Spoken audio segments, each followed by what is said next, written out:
During the autumn of 2008, we held a series of online virtual testing sessions to evaluate the scenarios that we had developed for the preview project. This video shows footage from a group of participants in Finland, a physiotherapy lecturer and 3 of her students, who had experience of using problem-based learning for their course. We began in the orientation area, where the users were instructed to make their way around using the green arrows for guidance. We wanted to assess the competency of the training provided by the orientation, and this group of participants were ideal as they had no previous Second Life experience. The students managed to navigate successfully around the area, completing the activities along the way. The participants then took part in a dummy scenario to help them practice the skills that they would require for the main sessions.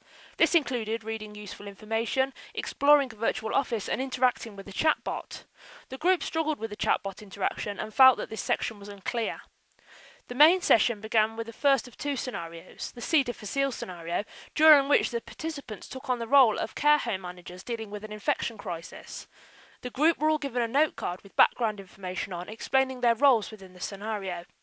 Upon arrival at the care home, the group heard a telephone message left from the local counsellor saying that he would be visiting shortly to discuss the crisis. After exploring the office for useful information, the participants called in the chatbot character, the counsellor, with whom they had to discuss the issues facing the care home. Next, the participants had to formulate a strategy together as a group based on the information provided by the counsellor character.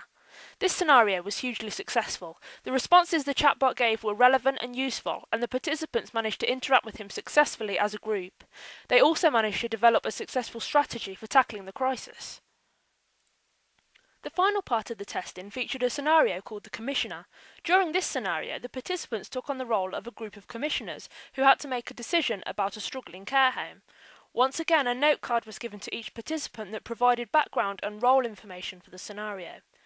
The group were greeted with a large video screen, which once activated played a machinima video.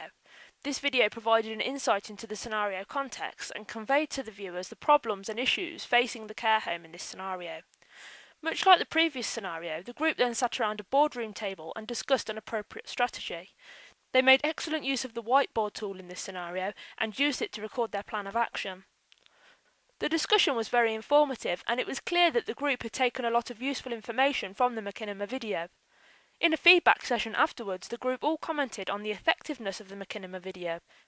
Overall, the testing session was very informative and helped us to get a clear understanding of the effectiveness of the scenarios and training. As a result of the feedback, the dummy scenario has since been completely redesigned, as well as minor alterations to the orientation area and the 2 main scenarios.